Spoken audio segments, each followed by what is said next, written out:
Hey there, YouTube viewers. What's up? Do you have a fragile nervous system and experience ongoing mental and emotional distress that significantly impacts your health and life that you can't seem to get a handle on? If you answered yes to this question, then you are in the right place.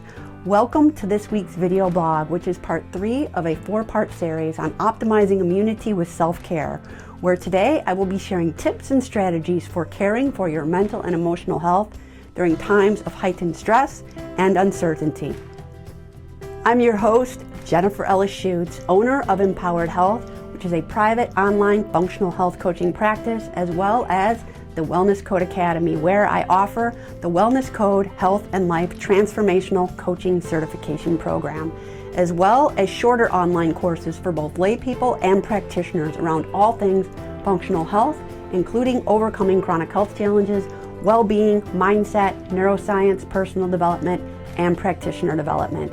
You're watching the Wellness Code Academy channel, where I chat about innovative and holistic ways to optimize health and well-being and be the absolute best versions of ourselves.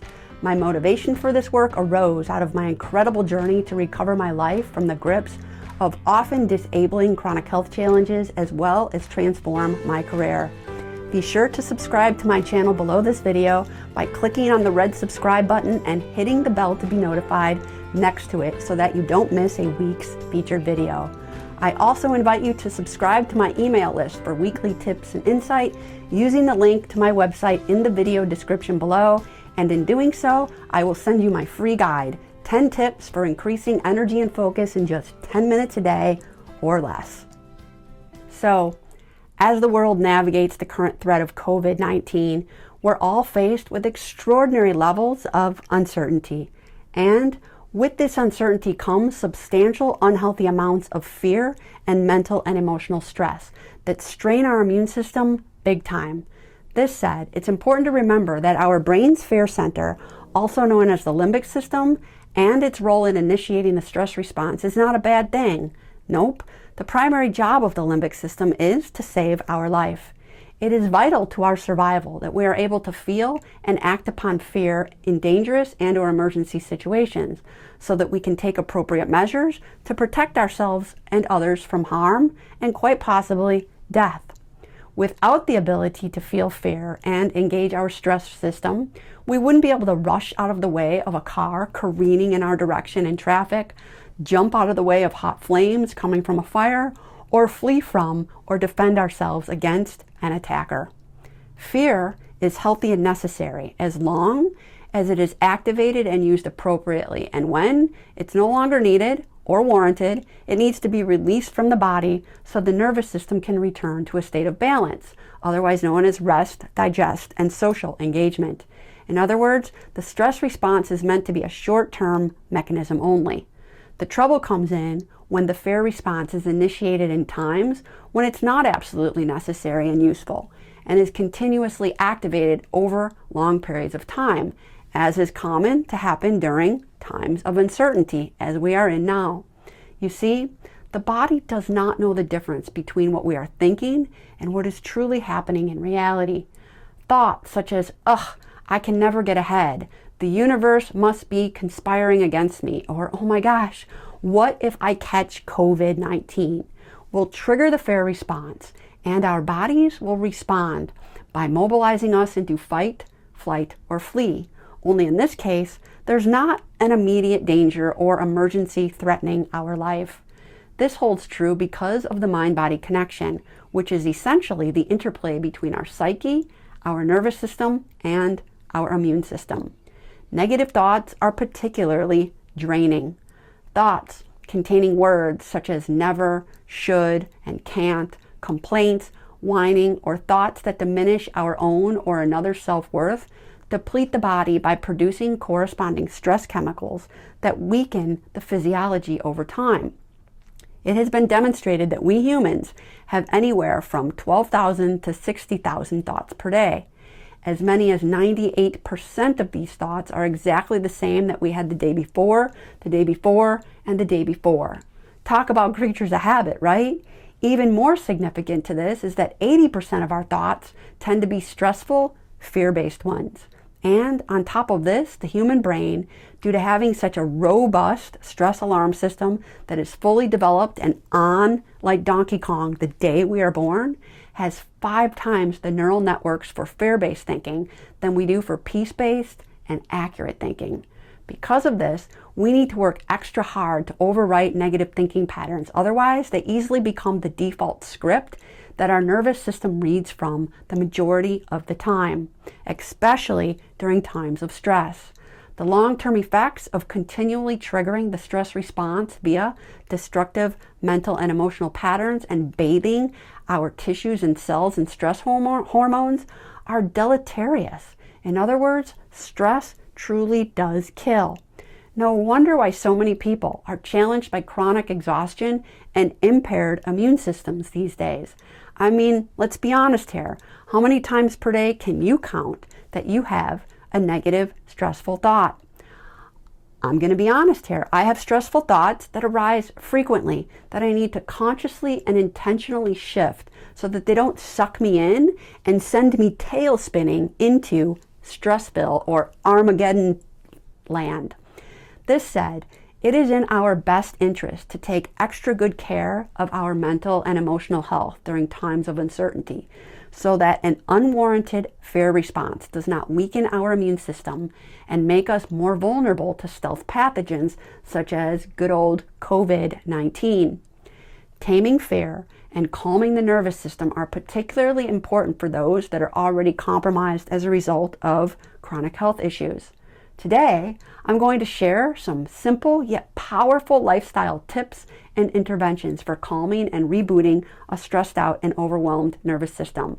First up in the lineup is to be mindful of the type and amount of information you consume through conversation, social media, watching the news, and reading the newspaper.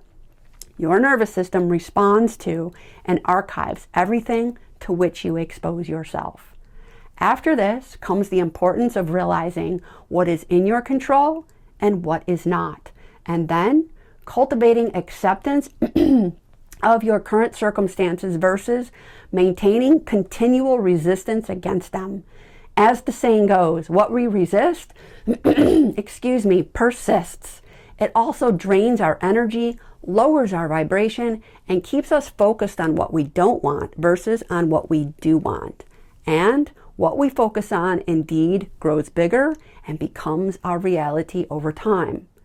Next is to be sure to make self-care in terms of nutrition, sleep, regular movement, sunshine, and grounding with the earth in your bare feet if possible, a top priority as often as possible. The number one cause of poor health is stress, and the number one cause of stress is lack of self-care. After this comes the need to give yourself the gift of quiet time away from everything each day, if only for just 5 to 10 minutes, and recognize that your brain and nervous system both need daily breaks from activity, people, technology, to-do lists, thinking, and more. After this comes cultivating awareness of and utilizing the power of your breath to release negative energy and regulate the nervous system. When it comes to mindfulness and becoming masters of our brains and nervous systems, as well as optimizing our health and well-being, breathing is the most critical thing that we do. It keeps us alive, and it's the key regulator of all bodily functions. It is crucial to our physical and mental health to oxygenate our bodies fully and consciously, yet most of us do not truly notice and appreciate the breath all day, some for several years, and some may never appreciate it at all in their life. One great way to do this is to simply take 5 slow, deep breaths through your nose, deep into your belly, and exhale slowly through your mouth. With each inhale you take, envision taking in the positive energy of a word of your choosing. At the top of each inhale, hold your breath for 5 counts. Then slowly exhale through your mouth, and with each exhale, envision breathing out the energy of a word of your choosing that no longer serves you. Let's do an example of this exercise together, shall we? So here we go. Breathe in through your nose, clarity. Hold for 5 seconds. Breathe out through your mouth, confusion. Next, breathe in calmness. Breathe out fear. Breathe in acceptance. Breathe out judgment. Breathe in gratitude. Breathe out despair. And lastly, breathe in love. Breathe out shame. Another really simple yet powerful breath tool is something that I like to call the 5-10-5 method. To do this, you simply inhale slowly and deeply through your nose on the 5 count, hold your breath at the top for the 10 count, and then exhale slowly through your mouth for the 5 count, and repeat this process for around 5 to 10 rounds a few times per day or more if you're highly stressed and find yourself getting easily triggered. Next up, when you feel yourself stressed out and full of tension, simply stop what you're doing, stand up, and take a few moments to purposely tremble and shake and jump up and down, just as I'm doing now. You see, when animals get scared and stressed, they tremble and shake because they intuitively understand that this is a way to release excess stress hormones and negative energy from their bodies. We humans, on the other hand, we resist doing this, and instead we hold on to negative energy and tension. And by doing so, excess stress hormones are stored in our bodies, where they go on to create what I like to call issues in our tissues. In light of this, the term shake it off is totally valid and rooted in neuroscientific principles. After this comes harnessing the power of visualization. Remember what I said earlier, that the body does not know the difference between a real or imagined event. Regular visualization of the outcomes that you desire combats negative thinking, raises your vibration, soothes the nervous system, strengthens immunity, cultivates confidence and courage, nourishes creativity, and sends your intention into the collective consciousness, where the universe will conspire to manifest your dreams into reality. World-class athletes and Olympians use visualization frequently to enhance their performance. And so can you. So whatever it is you want, be it vibrant health, financial abundance, supportive relationships, a fulfilling career, and more, spend time each day, if just for 5 minutes, visualizing your dream with as much detail and positive emotion as possible. Bring it into your body and really get a sense for what it would feel like to have that dream come true. And lastly, EFT tapping, which you may or may not already be aware of, is a great, simple, and quick way to stop negative fear-based thinking loops in their tracks, release negative energy from the body, and set the nervous system on a much healthier and productive trajectory. EFT tapping is based on the premise that energy disruptions are the reason we have any kind of emotional issue like grief, anger, guilt, depression, trauma, fear, and the list goes on. Since both physical and performance issues can often have emotional roots, it also follows that clearing energy disruptions can be useful for those as well.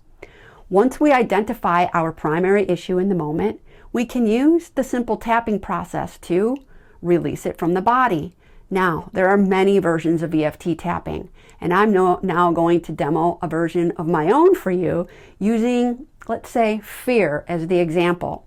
So all you would do is you would start tapping with one hand on the fatty part of the other hand. Even though I have this fear, I deeply and completely love and accept myself. Then go to the top of your head. I release this fear from my body. Your temples, I release this fear from my body. Inner eyebrows, I release this fear from my body. Under your eyes, I release this fear from my body. Under your nose, I release this fear from my body. Your chin, I release this fear from my body. Collarbone points, I release this fear from my body. and under your arm. I release this fear from my body. Take a deep breath. Hold your wrist like this with the opposite hand and say peace, resilience, and health. And you can do this as many times as you want with anything that you need. It could be a headache, a stomach ache, it could be sadness, it could be jealousy, whatever it is you need to release in the moment, and you just keep doing it until you feel a reduction in the stress and tension in your body. I promise you, if you implement these tools, that you will see huge dividends from them. And that's a wrap for this week's video. I do hope you enjoyed the content within. And if you have a comment or a question, please leave it in the comment section below, as I love engaging in conversation and fostering a sense of community. And that is a wrap. Thank you so much for watching. And until next week, all my best to you.